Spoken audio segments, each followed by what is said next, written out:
Di lereng Gunung Arjuno terdapat sebuah desa kecil bernama Sukatani. Desa ini adalah potret keindahan alam yang nyaris sempurna.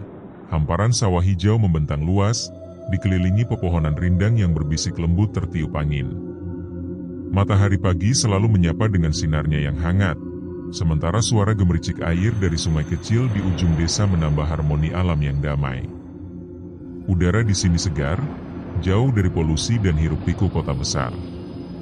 Bagi orang-orang yang mencari ketenangan, Sukatani adalah surga yang tersembunyi. Namun, di balik keindahannya, Sukatani menyimpan rahasia-rahasia kelam yang jarang dibicarakan penduduknya. Ritual-ritual mistis yang dilakukan secara diam-diam, cerita tentang pesugihan yang melibatkan tumbal manusia, hingga penampakan arwah gentayangan menjadi bagian dari kehidupan mereka yang tak terucapkan. Meskipun begitu, masyarakat desa tetap hidup dalam kebersamaan yang erat, menjunjung tinggi nilai-nilai tradisional dan gotong royong. Mereka adalah petani, pedagang kecil, dan pekerja kasar yang berjuang keras untuk bertahan hidup di tengah kemiskinan yang menghimpit. Budi Handoko dan Ningrum Sutejo adalah pasangan muda yang baru saja memutuskan untuk meninggalkan hiruk-pikuk kota Surabaya. Mereka bosan dengan polusi udara, suara bising kendaraan, dan tekanan pekerjaan yang tak pernah berhenti. Sosok Budi adalah seorang pegawai swasta di sebuah perusahaan properti. Ia selalu bermimpi punya rumah yang tenang di pedesaan.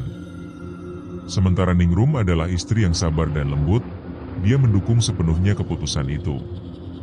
Aku juga ingin anak-anak kita kelak tumbuh di lingkungan yang lebih alami, katanya suatu malam ketika mereka duduk bersama membicarakan rencana ini.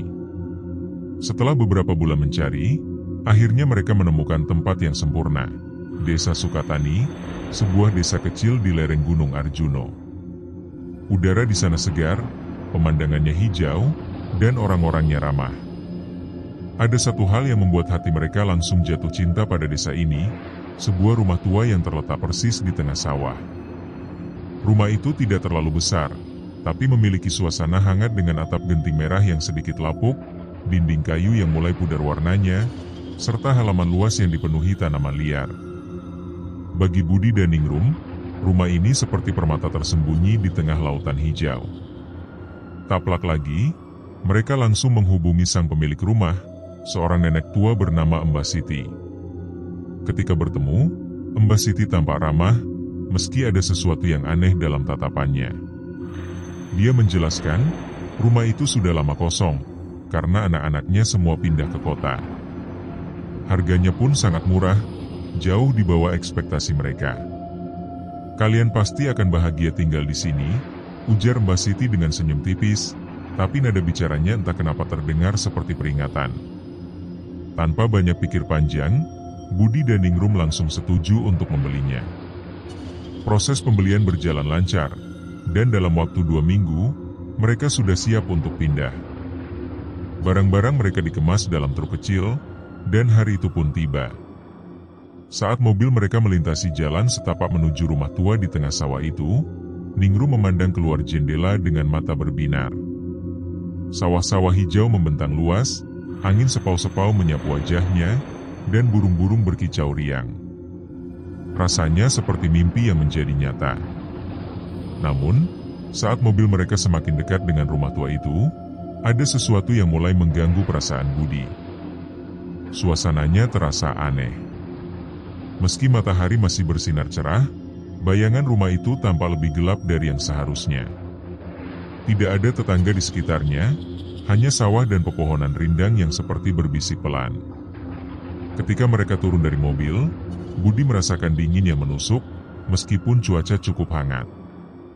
Ia mencoba mengabaikannya, menganggap itu hanya imajinasinya yang terlalu aktif. "Gak apa-apa, kan?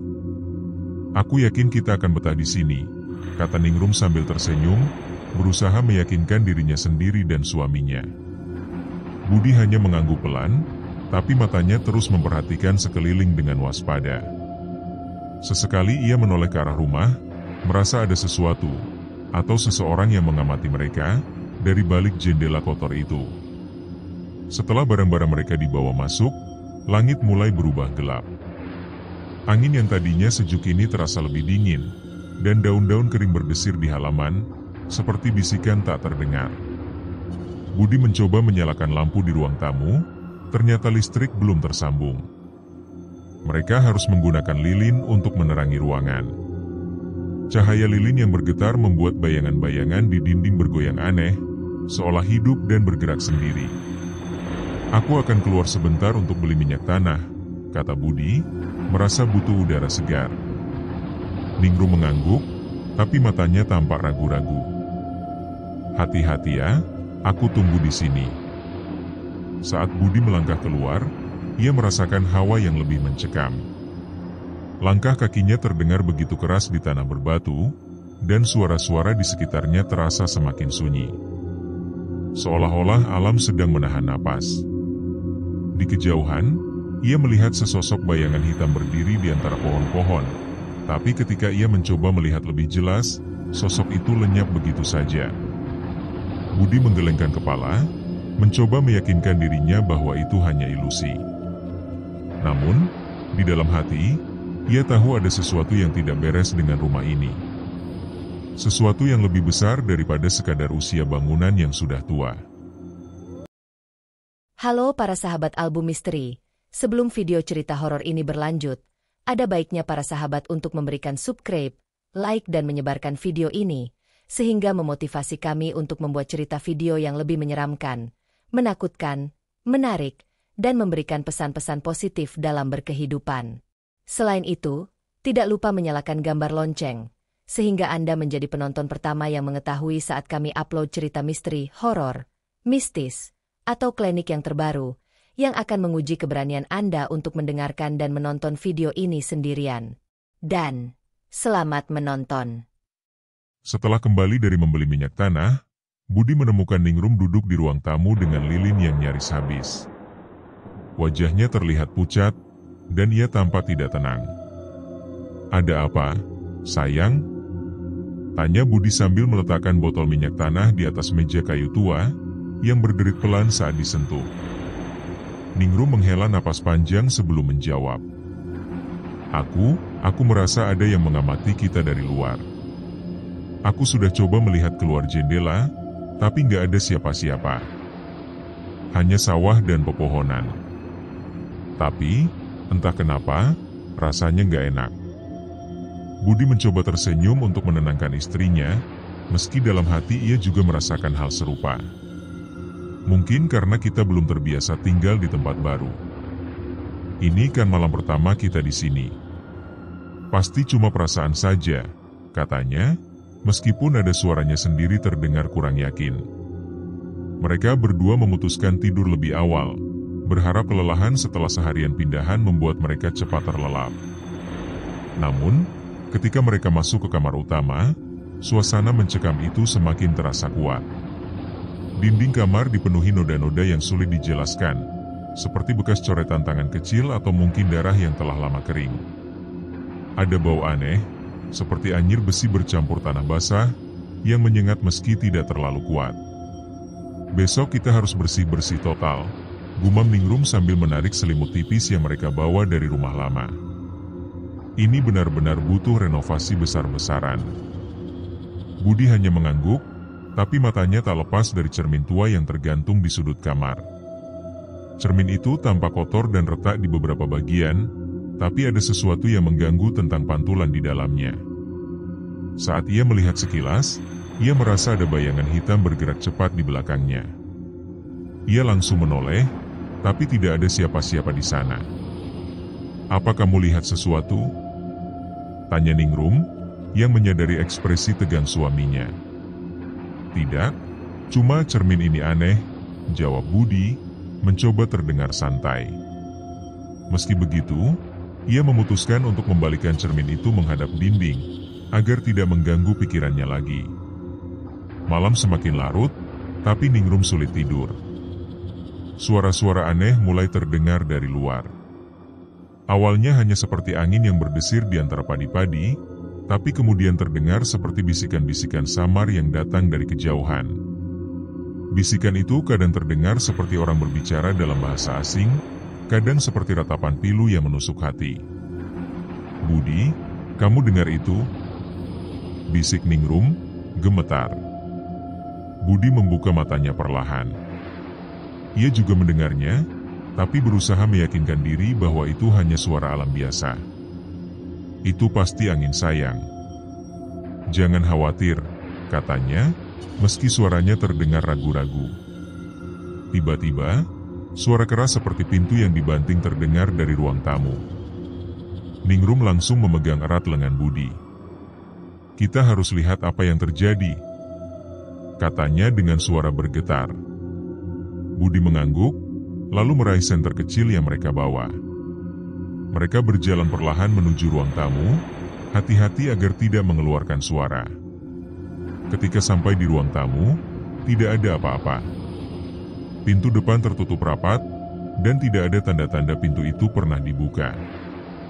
Namun, di tengah ruangan, ada jejak kaki basah di lantai kayu.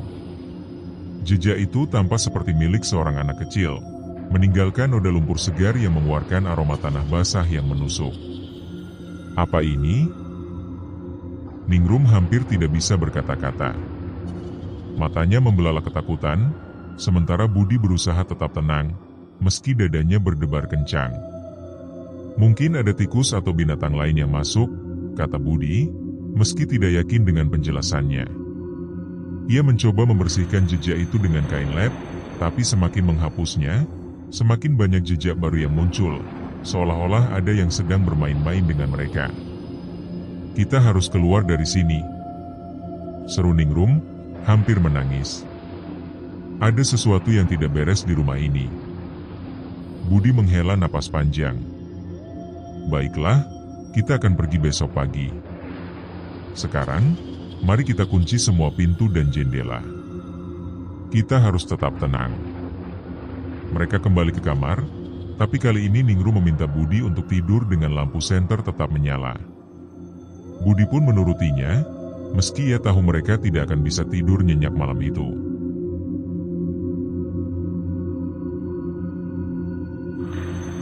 Pagi harinya, matahari bersinar cerah, dan suasana di rumah terasa lebih tenang. Budi dan Ningrum mencoba meyakinkan diri bahwa kejadian semalam hanyalah ilusi atau efek kelelahan. Mereka memutuskan berkeliling desa untuk berkenalan dengan tetangga, sekaligus mencari tahu lebih banyak tentang rumah mereka. Saat mereka berjalan menyusuri jalan setapak yang menghubungkan rumah mereka dengan pusat desa, mereka bertemu dengan seorang ibu parubaya yang sedang menyapu halaman rumahnya. Selamat pagi, Bu. Kami baru pindah ke rumah di tengah sawah itu, kata Budi ramah. Wajah wanita itu langsung berubah pucat. Oh, kalian tinggal di rumah itu? Astaga, kenapa kalian membelinya? Katanya dengan nada khawatir. Budi dan Ningrum saling bertukar pandang. Kenapa, Bu? Ada apa dengan rumah itu? Tanya Ningrum. Wanita itu menghela napas panjang sebelum menjawab. Rumah itu dulunya digunakan untuk ritual pesugihan. Konon, pemilik sebelumnya menggunakan tumbal manusia untuk mendapatkan kekayaan. Banyak orang hilang di sekitar sana, dan ada yang bilang arwah mereka masih gentayangan di rumah itu. Jantung Budi dan Ningrum langsung berdebar kencang. Apa maksud ibu? Apakah ini benar? Tanya Budi, suaranya terdengar gugup. Wanita itu mengangguk pelan. Itu bukan rahasia lagi di desa ini. Bahkan, Mbak Siti yang menjual rumah itu kepada kalian, dia adalah salah satu orang yang terlibat dalam ritual itu. Katanya, dia melakukan itu demi menyelamatkan keluarganya dari kemiskinan. Tapi setelah itu, nasibnya malah semakin buruk. Anak-anaknya meninggalkannya, dan dia sendiri menjadi penyendiri. Budi dan Ningrum merasa tubuh mereka seperti diselimuti es. Mereka langsung teringat tatapan aneh Mbak Siti ketika mereka membeli rumah itu. Apakah ada cara untuk membersihkan rumah itu? Tanya Ningrum dengan suara bergetar. Wanita itu menggeleng pelan.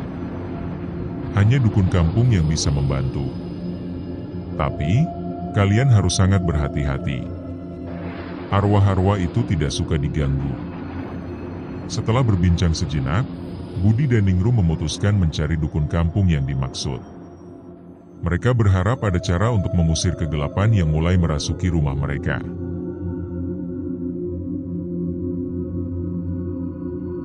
Setelah mendengar cerita dari wanita parubaya itu, Budi dan Ningrum merasa seperti berada di ambang jurang. Mereka tidak tahu apakah harus tetap tinggal atau segera meninggalkan rumah tua itu. Namun, rasa penasaran mereka lebih besar daripada ketakutan. Mereka ingin tahu apa yang sebenarnya terjadi di rumah itu. Meskipun dalam hati mereka mulai ragu, apakah keputusan pindah ke desa ini adalah langkah yang tepat. Mereka melanjutkan perjalanan menuju pusat desa, mencari dukun kampung yang disebut-sebut sebagai satu-satunya orang yang bisa membantu mereka. Setelah bertanya kepada beberapa warga, mereka akhirnya menemukan alamatnya. Sebuah gubuk kecil yang terletak di ujung desa, dikelilingi pohon-pohon bambu hitam yang menjulang tinggi. Suasananya begitu sunyi, seolah-olah tempat itu memisahkan diri dari dunia luar. Saat mereka mendekati gubuk itu, mereka melihat seorang pria tua duduk di depan pintu, merokok dengan tenang. Pria itu tampak sangat tua, dengan kulit keriput dan mata yang tajam namun redup, seolah menyimpan banyak rahasia. Di lehernya tergantung kalung manik-manik yang tampak usang, dan di tangannya ada tongkat kayu yang digunakan untuk menopang tubuhnya. "Selamat pagi Mbah," sapa Budi sopan. "Kami baru pindah ke rumah di tengah sawah. Kami mendengar Mbah mampu membantu kami." Pria tua itu mengangkat kepala, menatap mereka dengan pandangan yang sulit dibaca. "Ya, aku Ki Ageng. Apa yang kalian cari?" Suaranya serak, tapi memiliki nada otoritas yang membuat Budi dan Ningrum merinding. Budi mengambil napas dalam-dalam sebelum menjelaskan situasi mereka. Kami mendengar cerita tentang rumah kami. Kabarnya, rumah itu dulunya digunakan untuk ritual pesugihan. Ada arwah-arwah yang masih menghantui tempat itu. Kami ingin tahu apakah ada cara untuk membersihkan rumah itu dari pengaruh jahat. Ki Ageng diam selama beberapa saat, seolah-olah mempertimbangkan sesuatu. Lalu, ia mengangguk pelan. "Aku sudah menduga akan ada orang bodoh yang membeli rumah itu. Siti memang licik. Dia menjual rumah itu tanpa memberitahu tentang sejarah kelamnya." Ningrum merasa bulu kuduknya berdiri. "Jadi, benar kabar adanya ritual pesugihan di sana?" Ki Ageng mengangguk lagi, kali ini dengan ekspresi muram. "Ya, ritual itu dilakukan puluhan tahun lalu. Orang-orang yang terlibat menggunakan tumbal manusia untuk mendapatkan kekayaan. Tapi, harga yang harus mereka bayar sangat mahal. Arwah korban-korban itu tidak pernah tenang. Mereka marah, haus balas dendam, dan mereka tidak akan pernah meninggalkan tempat itu." Budi merasa dadanya sesak. "Lalu, apa yang bisa kami lakukan? Apakah ada cara untuk mengusir mereka?" Ki Ageng menatap mereka dengan intens. "Ada satu cara. Tapi, itu tidak mudah. Kalian harus melakukan ritual pembersihan. Aku bisa membimbing kalian, tapi kalian harus siap menghadapi risiko. Arwah-arwah itu tidak akan senang jika ritual itu dilakukan. Mereka akan mencoba menghalangi kalian." "Apa risikonya?" tanya Ningrum dengan suara bergetar. Ki Ageng tersenyum tipis, tapi senyum itu tidak membawa rasa nyaman. "Nyawa kalian mungkin menjadi taruhannya. Jika kalian gagal, mereka akan menyeret kalian ke dunia mereka." Budi dan Ningrum saling bertukar pandang. Mereka tahu ini bukan keputusan yang mudah. Tapi, mereka tidak bisa meninggalkan rumah itu begitu saja. Mereka telah menginvestasikan banyak uang dan harapan pada tempat itu. Mereka harus mencoba. "Baiklah, kami akan melakukannya," kata Budi dengan suara mantap, meski dalam hati merasa takut setengah mati. Ki Ageng mengangguk. "Kembalilah besok malam. Bawalah barang-barang ini." Ia memberikan daftar bahan-bahan yang aneh, dupa kayu cendana, air suci dari 7 mata air di lereng Arjuno, kain kafan 7 meter, dan patung kecil yang harus mereka beli dari pasar tradisional di desa.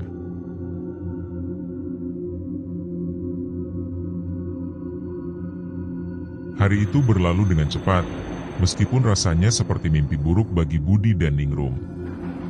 Mereka menghabiskan waktu mencari semua bahan yang diminta Ki Ageng. Saat mereka berkeliling desa, mereka merasakan tatapan-tatapan aneh dari warga. Beberapa orang bahkan berbisik-bisik saat melihat mereka. Sepertinya, semua orang tahu tentang sejarah kelam rumah itu, dan mereka heran mengapa pasangan muda itu memutuskan tinggal di sana. Malam harinya, Budi dan Ningrum kembali ke gubuk Ki Ageng. Udara malam terasa lebih dingin dari biasanya, dan angin berdesir pelan, membawa aroma tanah basah yang menusuk. Ki Ageng sudah menunggu mereka dengan lilin-lilin yang menyala di sekitar gubuknya. Cahayanya yang berkedip-kedip menciptakan bayangan-bayangan aneh di dinding bambu. "Kalian sudah membawa semuanya?" tanya Ki Ageng tanpa basa-basi. Budi mengangguk dan menyerahkan semua bahan yang mereka kumpulkan. Ki Ageng memeriksanya dengan teliti sebelum mengangguk puas. "Baiklah, kita akan mulai sekarang. Ikuti aku ke rumahmu." Mereka berjalan kembali ke rumah tua di tengah sawah. Langkah-langkah mereka terdengar begitu keras di jalan setapak yang sepi, dan suasana mencekam semakin terasa kuat. Ketika sampai di halaman rumah, Ki Ageng meminta mereka meletakkan lilin di setiap sudut rumah. Ia juga meminta mereka membakar dupa di ruang tamu dan kamar tidur utama. "Sekarang, dengarkan baik-baik," kata Ki Ageng dengan suara rendah tapi tegas. "Ritual ini harus dilakukan dengan hati yang bersih dan niat yang tulus. Jika kalian ragu atau takut, mereka akan menyerang kalian. Jangan biarkan emosi negatif menguasai kalian." Budi dan Ningrum mengangguk, meskipun jantung mereka berdebar kencang. Mereka merasa seperti sedang berdiri di tepi jurang, siap untuk melompat ke dalam kegelapan yang tidak diketahui. Ki Ageng mulai membacakan mantra-mantra dalam bahasa Jawa kuno. Suaranya bergema di ruangan, membuat udara terasa semakin tebal. Lilin-lilin yang tadinya menyala dengan tenang mulai berkedip-kedip liar, seolah-olah ada angin yang tidak terlihat menghembusnya. Tiba-tiba, suara-suara aneh mulai terdengar dari luar. Awalnya hanya seperti bisikan, tapi kemudian berubah menjadi jeritan-jeritan pilu yang menusuk telinga. Ningrum langsung memegang erat lengan Budi, tubuhnya gemetar hebat. "Jangan takut," kata Ki Ageng dengan suara yang tetap tenang. "Ini reaksi mereka. Mereka mencoba menghentikan kita." Namun, suara itu semakin keras, dan bayangan-bayangan hitam mulai muncul di dinding. Mereka bergerak cepat, seperti makhluk hidup yang marah. Salah satu bayangan itu tiba-tiba berubah menjadi sosok anak kecil yang menyeramkan, dengan mata kosong dan tubuh penuh lumpur. "Mereka datang," seru Ningrum, hampir menangis. Ki Ageng tidak berhenti membacakan mantra. Ia mengangkat tongkatnya tinggi-tinggi, dan cahaya putih terang tiba-tiba memancar dari ujungnya. Cahaya itu menerangi seluruh ruangan, membuat bayangan-bayangan itu mundur perlahan. "Tetap fokus," bentak Ki Ageng. "Kalian harus ikut membacakan mantra ini." Budi dan Ningrum mengikuti instruksi Ki Ageng, meskipun suara mereka gemetar. Mereka membacakan mantra yang sama berulang-ulang, sementara cahaya dari tongkat Ki Ageng semakin terang. Bayangan-bayangan itu mulai menghilang satu persatu, tapi jeritan-jeritan itu semakin keras, seolah-olah mereka sedang berusaha melawan. Tiba-tiba, pintu depan terbuka dengan keras, dan angin dingin masuk ke dalam rumah. Sebuah sosok besar dan gelap muncul di ambang pintu. Matanya menyala merah, dan tubuhnya dipenuhi luka-luka yang menganga.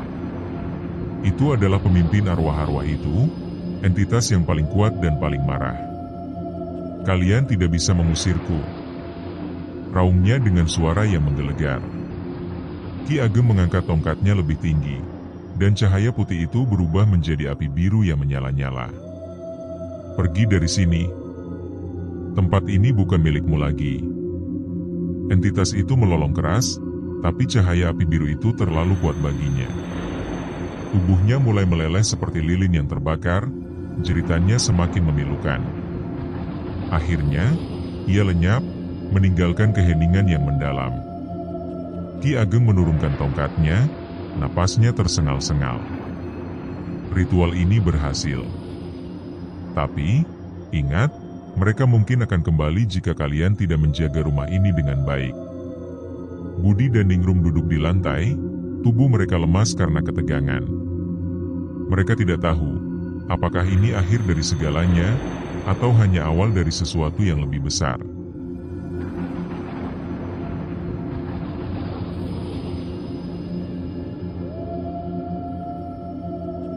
Setelah ritual pembersihan, suasana di rumah tua itu berubah drastis. Suara-suara aneh yang sebelumnya menghantui malam mereka, lenyap tanpa jejak. Udara yang tadinya terasa berat dan dingin kini lebih ringan, meskipun masih ada sesuatu yang mengganjal di hati Budi dan Ningrum. Mereka tidak bisa sepenuhnya merasa lega, seolah-olah keheningan ini adalah jeda sebelum badai besar berikutnya. Pagi harinya, matahari bersinar cerah seperti biasa, tapi cahayanya terlihat agak redup ketika memasuki ruang tamu rumah mereka. Lilin-lilin yang digunakan dalam ritual semalam sudah habis terbakar, meninggalkan lelehan lilin yang menjadi genangan di lantai kayu. Budi dan Ningrum duduk di kursi kayu tua, saling bertukar pandang dengan wajah lelah namun lega. "Kita berhasil kan?" tanya Ningrum pelan, suaranya masih bergetar sedikit. "Apakah mereka telah pergi?" Budi mengangguk, meski ada keraguan di matanya. "Sepertinya begitu. Tapi, aku tidak tahu. Ada sesuatu yang masih terasa salah." Ningrum menundukkan kepala, mencoba menyembunyikan rasa takutnya. "Aku juga merasakannya. Seperti kita hanya membeli waktu, bukan benar-benar menyelesaikan masalah." Mereka diam selama beberapa saat, hanya mendengarkan suara angin yang berdesir di antara sawah-sawah. Tidak ada suara lain, tidak ada bisikan, jeritan, atau langkah-langkah misterius. Namun, keheningan itu justru terasa lebih menyesakan daripada kebisingan malam sebelumnya.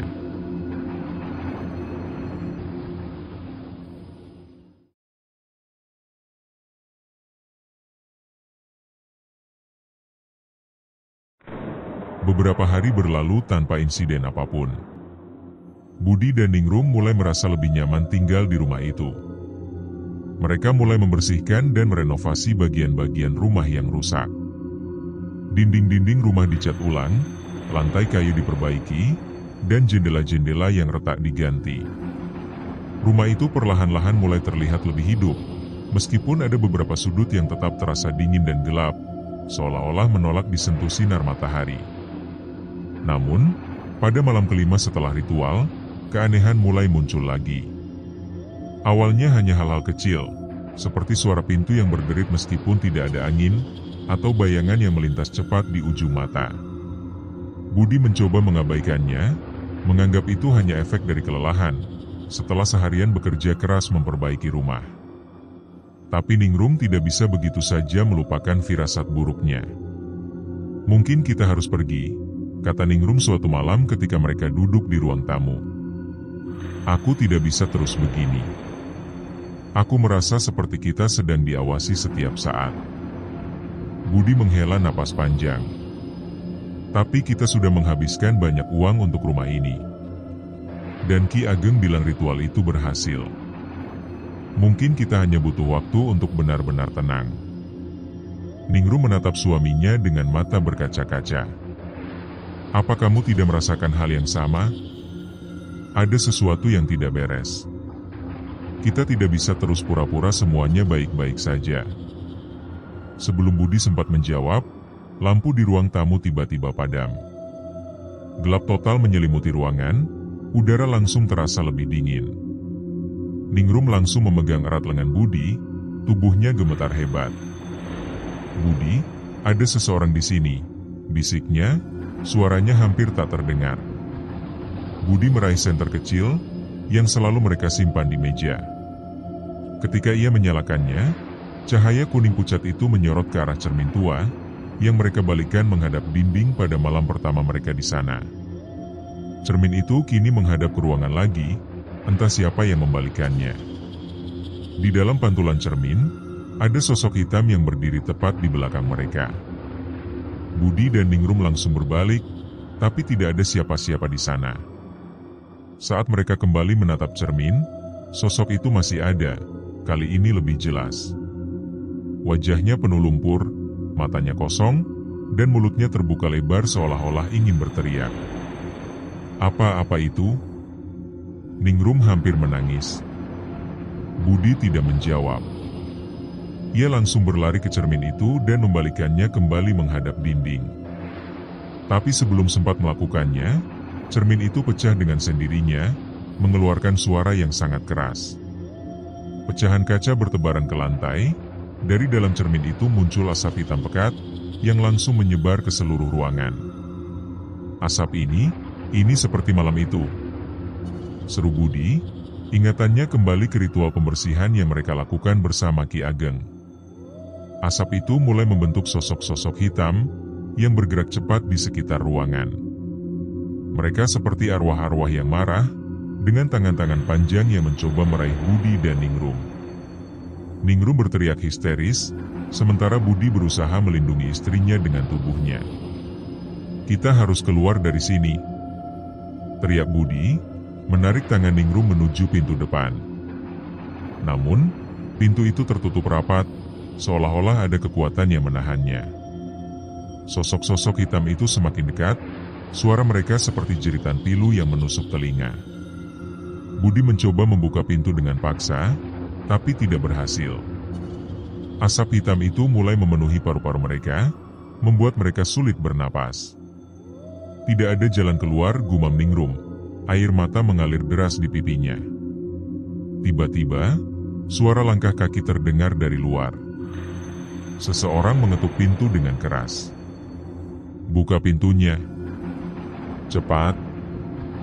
Itu suara Ki Ageng.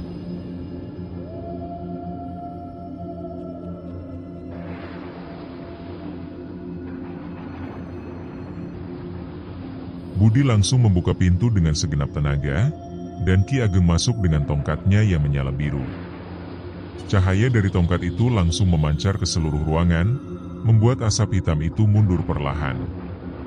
"Aku tahu mereka akan kembali," kata Ki Ageng dengan nada dingin. "Ritual kemarin hanya mengusir mereka sementara. Mereka belum sepenuhnya pergi." Ki Ageng mulai membacakan mantra-mantra yang sama, seperti malam ritual sebelumnya. Suaranya bergema di ruangan, dan cahaya dari tongkatnya semakin terang. Budi dan Ningrum ikut membacakan mantra itu, meskipun tubuh mereka gemetar hebat. Sosok-sosok hitam itu mulai meleleh seperti lilin yang terbakar, tapi kali ini mereka tidak menyerah begitu saja. Salah satu dari mereka berubah menjadi entitas besar, yang sama seperti malam ritual pertama. Tubuhnya dipenuhi luka-luka yang menganga, dan matanya menyala merah menyala. "Kalian tidak bisa mengusirku," raungnya dengan suara menggelegar. Ki Ageng mengangkat tongkatnya lebih tinggi, dan api biru itu berubah menjadi bola api raksasa yang menyala-nyala. "Ini akhirnya, makhluk jahat. Pergi dari sini atau aku akan menghancurkanmu." Entitas itu melolong keras, tubuhnya mulai terbakar oleh api biru itu. Tapi kali ini, ia tidak langsung lenyap. Ia berusaha menyerang Ki Ageng, tapi cahaya dari tongkat itu terlalu kuat. Akhirnya, dengan jeritan yang memilukan, entitas itu meledak menjadi ribuan partikel hitam yang menghilang ke udara. Ruangan kembali sunyi. Asap hitam itu lenyap, dan cahaya bulan yang lembut masuk melalui jendela yang pecah. Ki Ageng menurunkan tongkatnya, napasnya tersengal-sengal. "Inilah akhirnya," katanya dengan suara lemah. "Mereka tidak akan kembali lagi. Tapi, kalian harus tetap waspada. Rumah ini masih menyimpan energi negatif. Jangan biarkan diri kalian terpengaruh olehnya." Budi dan Ningrum duduk di lantai, tubuh mereka lemas karena ketegangan. Mereka tidak tahu apakah ini benar-benar akhir dari segalanya, atau hanya awal dari sesuatu yang lebih besar.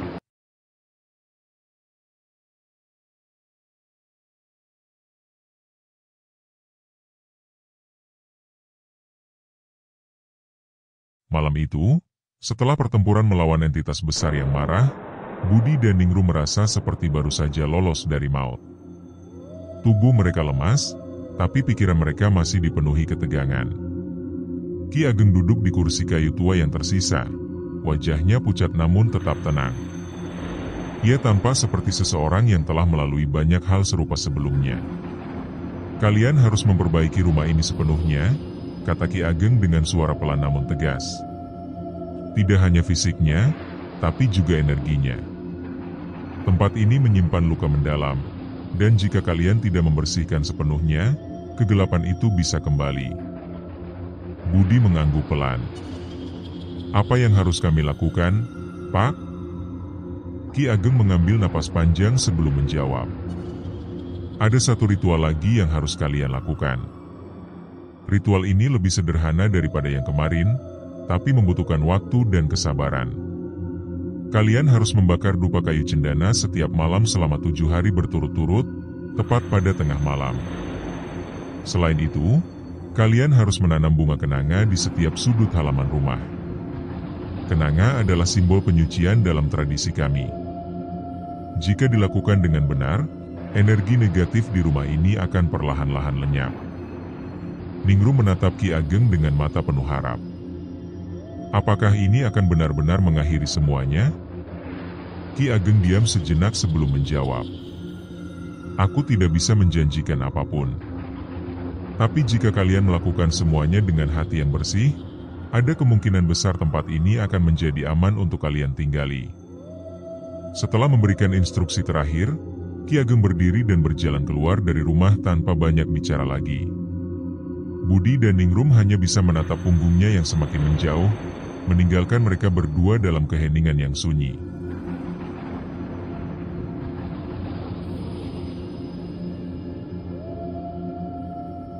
Malam pertama ritual dimulai. Budi dan Ningrum sudah menyiapkan semua yang dibutuhkan. Dupa kayu cendana, lilin putih, dan bunga kenanga yang mereka beli dari pasar pagi tadi. Mereka membagi tugas.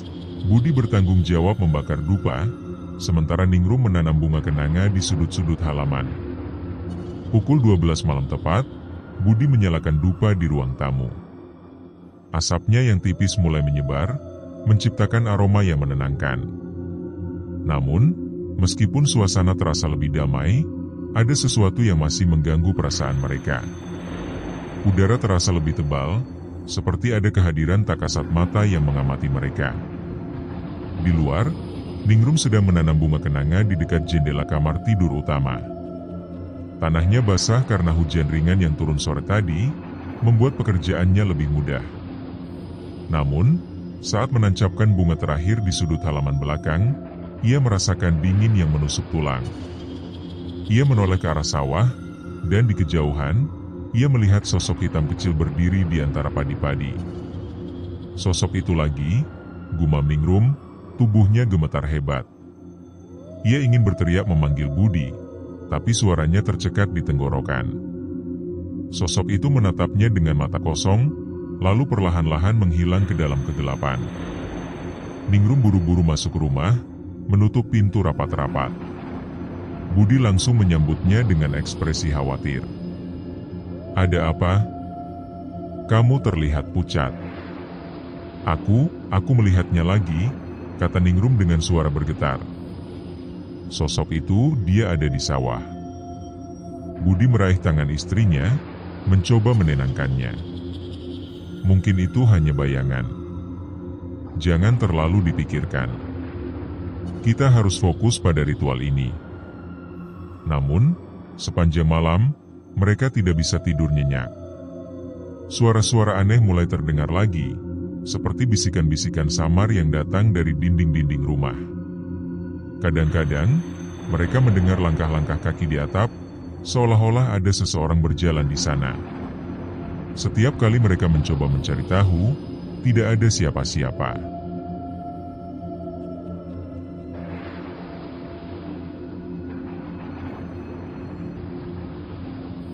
Hari-hari berikutnya berjalan dengan pola yang sama. Setiap malam, Budi membakar dupa di ruang tamu, sementara Ningrum menanam bunga kenanga di sudut-sudut halaman. Namun, keanehan-keanehan kecil terus terjadi. Pada malam kedua, mereka menemukan jejak lumpur di lantai kayu, meskipun tidak ada hujan atau angin yang cukup kuat untuk membawa lumpur masuk. Pada malam ketiga, cermin yang pecah malam pertama tiba-tiba ditemukan utuh kembali, seolah-olah tidak pernah rusak. Pada malam keempat, kejadian yang lebih mengerikan terjadi. Saat Budi sedang membakar dupa di ruang tamu, ia mendengar suara tertawa anak kecil dari kamar tidur utama. Suara itu begitu nyaring dan riang, tapi ada nada aneh di dalamnya, seolah-olah ada rasa sakit yang tersembunyi di balik tawa itu. "Ningrum, kamu mendengarnya?" tanya Budi, suaranya gemetar. Ningrum keluar dari kamar dengan wajah pucat. "Ya, aku juga mendengarnya. Aku pikir itu hanya imajinasiku." Mereka berdua berjalan perlahan menuju kamar tidur utama, hati-hati agar tidak mengeluarkan suara. Ketika mereka membuka pintu, mereka menemukan boneka kain kecil yang tidak mereka kenali, tergeletak di tengah ranjang. Boneka itu tampak usang, dengan mata yang hilang dan tubuh penuh noda lumpur. "Boneka ini dari mana?" tanya Ningrum, suaranya bergetar. Budi mengambil boneka itu dengan hati-hati. Saat ia memegangnya, ia merasakan dingin yang menusuk, seolah-olah boneka itu menyimpan energi negatif yang kuat. "Aku tidak tahu. Tapi ini pasti milik salah satu korban ritual pesugihan itu." Mereka memutuskan untuk membakar boneka itu di halaman belakang. Saat api menyala, mereka mendengar jeritan pilu yang sangat keras, seolah-olah ada seseorang yang sedang dibakar hidup-hidup. Api itu menyala lebih terang dari biasanya, dan asapnya berwarna hitam pekat. Ketika api akhirnya padam, tidak ada sisa apapun, boneka itu lenyap tanpa jejak.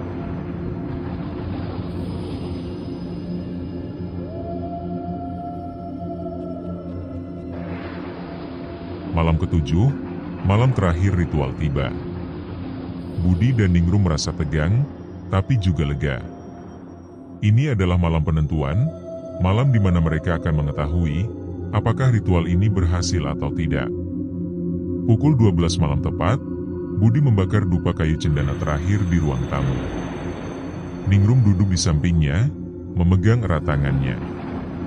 Asap dupa menyebar ke seluruh ruangan, menciptakan aroma yang menenangkan. Untuk pertama kalinya sejak mereka pindah ke rumah itu, mereka merasa seperti ada kedamaian yang mulai menyelimuti tempat ini. Namun, beberapa menit kemudian, lampu-lampu di rumah tiba-tiba mati. Gelap total menyelimuti ruangan, dan udara langsung terasa lebih dingin. Suara-suara aneh mulai terdengar lagi, bisikan-bisikan, langkah-langkah kaki, dan jeritan-jeritan yang samar. "Jangan takut," kata Budi, mencoba menenangkan dirinya sendiri dan Ningrum. "Ini mungkin ujian terakhir." Tiba-tiba, pintu depan terbuka dengan keras, dan angin dingin masuk ke dalam rumah. Di ambang pintu, muncul sosok-sosok hitam yang mereka kenal, arwah-arwah korban ritual pesugihan itu. Mereka berdiri diam, menatap Budi dan Ningrum dengan mata kosong. "Kalian tidak boleh tinggal di sini," kata salah satu dari mereka dengan suara yang parau dan menyakitkan. "Tempat ini adalah neraka bagi kami. Kalian harus pergi." Budi dan Ningrum saling bertukar pandang, tubuh mereka gemetar hebat. "Kami tidak akan pergi," kata Budi dengan suara mantap, meskipun dalam hati ia merasa takut setengah mati. "Kami sudah melakukan ritual untuk membersihkan tempat ini. Kalian harus pergi dari sini." Sosok-sosok itu mulai bergerak maju, tapi tiba-tiba cahaya biru terang muncul dari tongkat Ki Ageng yang mereka simpan di meja. Cahaya itu memancar ke seluruh ruangan, membuat sosok-sosok hitam itu mundur perlahan. Inilah akhirnya, kata Ningrum, air mata mengalir di pipinya. Kalian harus pergi. Kami tidak akan menyerah. Sosok-sosok itu akhirnya lenyap, meninggalkan keheningan yang mendalam. Lampu-lampu kembali menyala, dan udara terasa lebih hangat.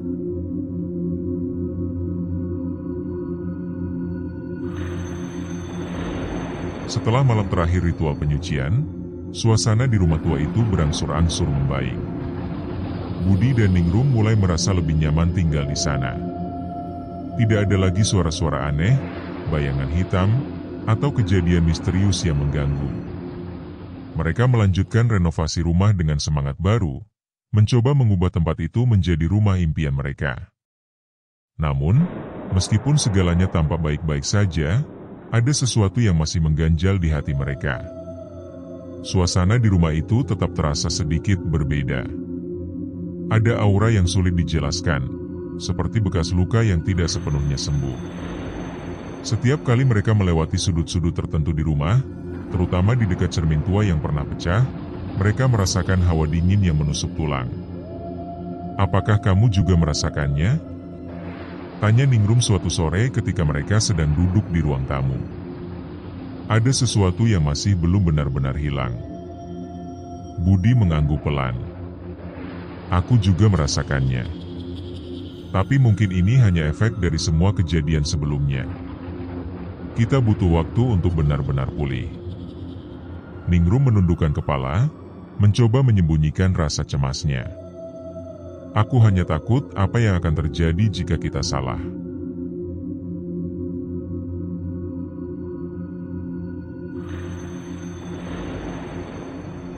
Beberapa hari setelah ritual terakhir, Budi dan Ningrum mendapat kunjungan tak terduga. Saat mereka sedang membersihkan halaman belakang, sebuah mobil tua berhenti di depan rumah mereka. Dari dalam mobil keluar seorang wanita parubaya yang tampak sangat lelah. Ia mengenakan pakaian sederhana, dengan wajah yang dipenuhi kerutan mendalam. Selamat siang, sapanya dengan suara lemah. Saya adalah Mbah Siti. Jantung Budi dan Ningrum langsung berdebar kencang. Mbah Siti, pemilik sebelumnya rumah itu, datang tanpa pemberitahuan. Wajahnya tampak lebih tua daripada saat mereka pertama kali bertemu dengannya, dan matanya penuh dengan rasa bersalah. Apa yang membawa ibu ke sini? Tanya Budi, mencoba terdengar sopan meskipun ia merasa tidak nyaman. Mbah Siti menghela napas panjang. Saya ingin minta maaf. Saya tahu saya sudah melakukan kesalahan besar dengan menjual rumah ini kepada kalian tanpa memberitahu tentang sejarah kelamnya. Saya hanya ingin melindungi keluarga saya, tapi ternyata itu malah membuat semuanya lebih buruk. Ningrum merasa iba melihat ekspresi penuh penyesalan di wajah Mbah Siti. Kenapa ibu tidak memberitahu kami dari awal? Mbah Siti menundukkan kepala, air mata mulai mengalir di pipinya. Saya takut. Saya pikir jika saya menjual rumah ini, saya bisa melupakan semua kenangan buruk itu. Tapi, mereka tidak pernah meninggalkan saya. Arwah-arwah itu, mereka selalu menghantui saya, bahkan setelah saya pindah dari sini. Budi dan Ningrum saling bertukar pandang. Mereka tidak tahu harus berkata apa. Mbah Siti tampak seperti seseorang yang telah hidup dalam ketakutan selama bertahun-tahun. Apa yang bisa kami lakukan untuk membantu ibu? Tanya Ningrum dengan nada lembut. Mbah Siti menggeleng pelan. Tidak ada yang bisa kalian lakukan untuk saya. Tapi, saya ingin memastikan kalian benar-benar aman di sini. Saya mendengar dari warga desa, Ki Ageng sudah membantu kalian. Itu bagus. Tapi ada satu hal yang harus kalian tahu. Apa itu? Tanya Budi, suaranya penuh rasa ingin tahu. Mbah Siti menatap mereka dengan mata penuh ketakutan. Rumah ini bukan hanya tempat ritual pesugihan. Ada sesuatu yang lebih besar yang tersembunyi di bawah tanah. Sesuatu yang tidak boleh dibangkitkan.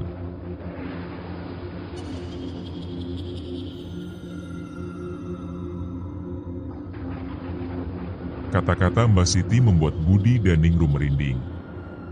Mereka tidak bisa memahami maksudnya, tapi mereka tahu ada sesuatu yang lebih gelap dan lebih berbahaya di balik rumah itu.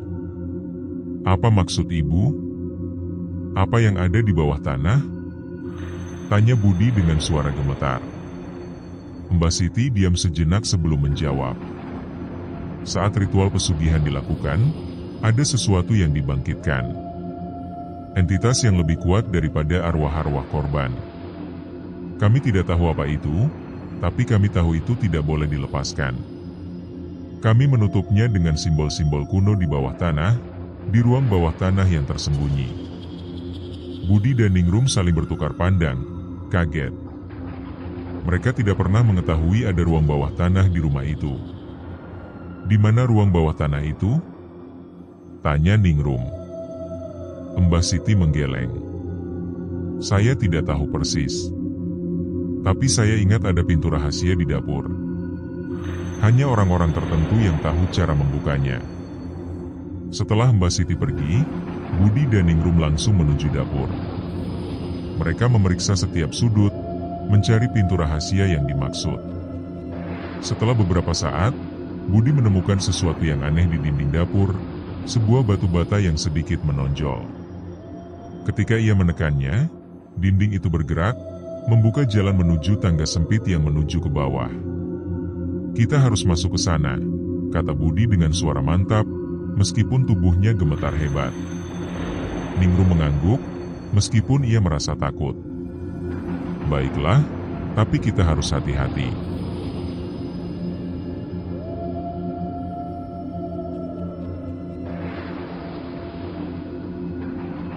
Mereka menyalakan senter dan mulai menuruni tangga sempit itu. Udara di bawah sana sangat dingin dan lembab, seolah-olah mereka memasuki dunia lain. Tangga itu membawa mereka ke sebuah ruangan kecil, yang dipenuhi simbol-simbol kuno di dinding-dindingnya. Di tengah ruangan, ada altar batu besar dengan ukiran-ukiran aneh yang sulit dipahami. Di atas altar itu, ada sebuah kotak kayu kecil yang tampak sangat tua. Kotak itu terkunci, dan ada simbol aneh yang terukir di permukaannya. Inilah yang Mbak Siti maksud, gumam Budi, matanya penuh rasa penasaran. Ningrum merasa bulu kuduknya berdiri. Jangan sentuh itu. Kita tidak tahu apa yang ada di dalamnya. Namun, sebelum mereka sempat memutuskan apa yang harus dilakukan, pintu ruang bawah tanah tiba-tiba tertutup dengan keras. Cahaya dari senter mereka mulai redup, dan suara-suara aneh mulai terdengar dari kegelapan. Kita harus keluar dari sini, seru Ningrum, panik. Namun, saat mereka mencoba membuka pintu, mereka menyadari pintu itu terkunci dari luar. Mereka terjebak di ruang bawah tanah itu, dengan entitas yang lebih besar, dan lebih kuat mulai bangkit.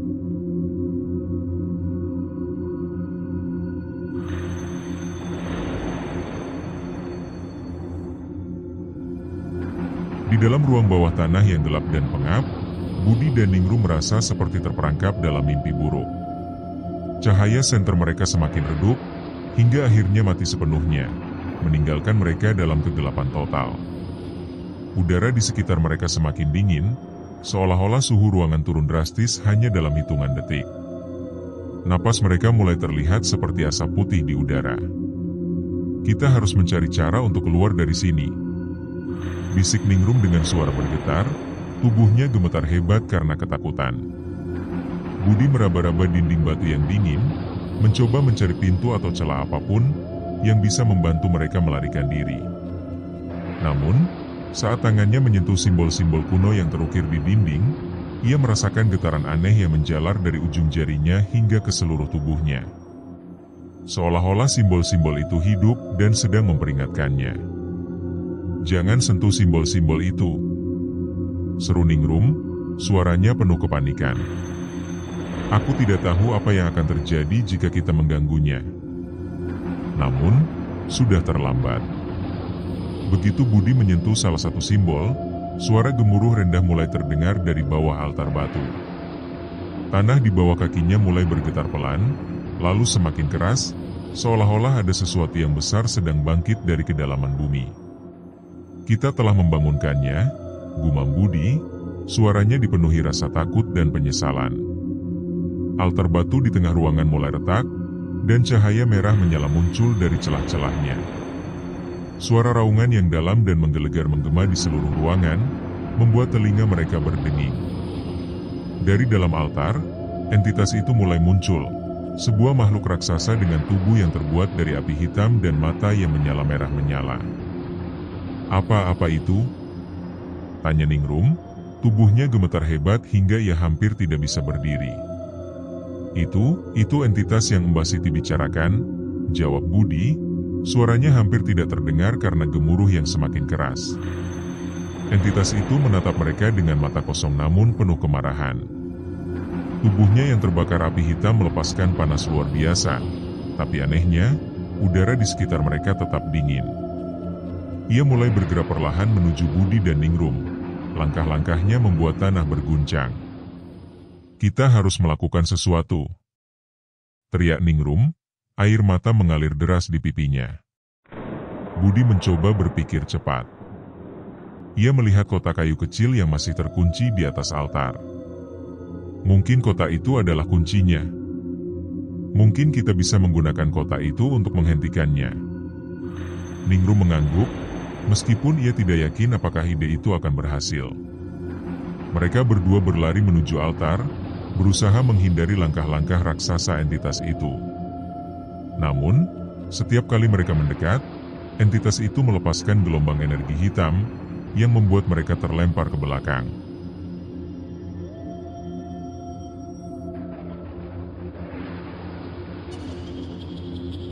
Setelah beberapa kali gagal mendekati altar, Budi akhirnya berhasil meraih kotak kayu kecil itu. Kotak itu terasa sangat berat di tangannya, seolah-olah ada kekuatan besar yang tersembunyi di dalamnya. Simbol aneh yang terukir di permukaannya bersinar redup, seolah-olah memberi isyarat bahwa kotak kayu kecil itu adalah kunci untuk menghentikan entitas itu. Bagaimana cara membukanya? Tanya Ningrum, suaranya penuh keputusasaan. Budi memeriksa kotak itu dengan hati-hati. Tidak ada kunci yang terlihat, hanya simbol-simbol kuno yang tampaknya merupakan teka-teki. Ia mencoba memutar bagian atas kotak itu, tapi tidak ada yang terjadi. Kemudian, mencoba menekan simbol-simbol tertentu secara acak, berharap ada pola yang bisa membuka kotak itu. Sementara itu, entitas itu semakin dekat. Raungannya semakin keras, dan api hitam di tubuhnya semakin menyala-nyala. Ia mengangkat tangannya yang besar, siap untuk menyerang Budi dan Ningrum. Kita tidak punya waktu lagi, teriak Ningrum, tubuhnya gemetar hebat.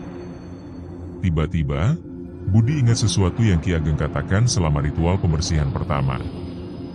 Mantra. Kita harus membacakan mantra. Ningrum langsung mengangguk. Mereka berdua mulai membacakan mantra-mantra dalam bahasa Jawa kuno yang diajarkan Ki Ageng. Suara mereka bergema di ruangan, dan cahaya biru samar mulai muncul dari kotak kayu itu. Simbol-simbol di permukaannya mulai bersinar lebih terang, dan kotak itu perlahan-lahan terbuka. Di dalam kotak, ada sebuah kristal hitam kecil yang memancarkan cahaya merah gelap. Kristal itu tampak seperti jantung yang berdenyut, seolah-olah memiliki kehidupan sendiri. Inilah sumber kekuatannya, seru Budi, menyadari kristal itu adalah pusat kekuatan entitas tersebut. Namun, begitu kristal itu terlihat, entitas itu langsung melolong keras. Ia mulai bergerak lebih cepat, mencoba meraih kotak itu dari tangan Budi. Api hitam di tubuhnya semakin menyala, dan suhu di ruangan itu menjadi semakin panas. Kita harus menghancurkannya, teriak Ningrum. Budi mengangguk, lalu melemparkan kristal itu ke tanah dengan segenap tenaga. Kristal itu pecah menjadi ribuan keping, cahaya merah gelap langsung memancar ke seluruh ruangan. Entitas itu mulai meleleh seperti lilin yang terbakar, tubuhnya hancur menjadi partikel-partikel hitam yang lenyap ke udara. Raungan terakhirnya menggema di seluruh ruangan, sebelum lenyap sepenuhnya. ruangan itu kembali sunyi, dan udara dingin yang menusuk mulai hilang perlahan.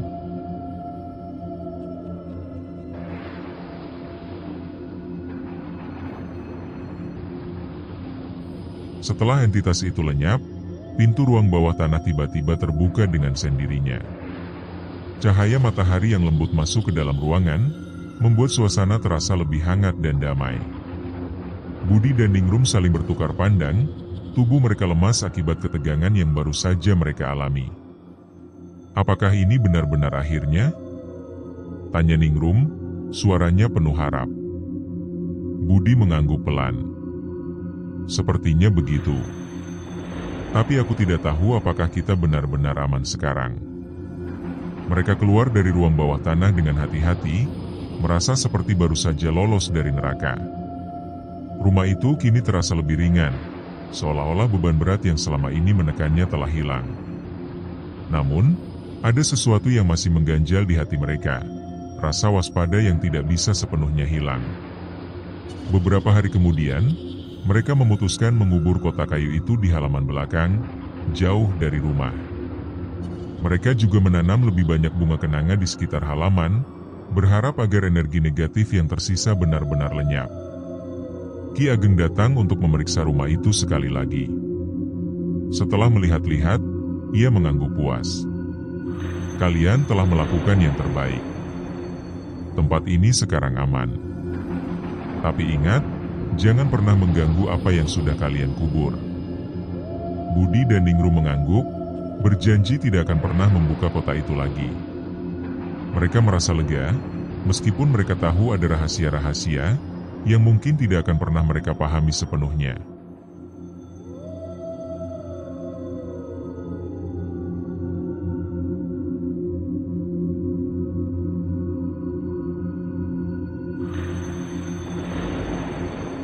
Bulan-bulan berlalu, Budi dan Ningrum mulai menemukan kedamaian di rumah tua itu. Mereka melanjutkan renovasi, mengubah tempat itu menjadi rumah yang indah dan nyaman. Sawah-sawah hijau di sekitarnya menjadi saksi bisu perjuangan mereka melawan kegelapan yang pernah menghantui rumah itu. Namun, meskipun segalanya tampak baik-baik saja, ada sesuatu yang tetap tinggal di hati mereka, rasa hormat terhadap masa lalu. Mereka tahu rumah itu menyimpan sejarah kelam yang tidak boleh dilupakan.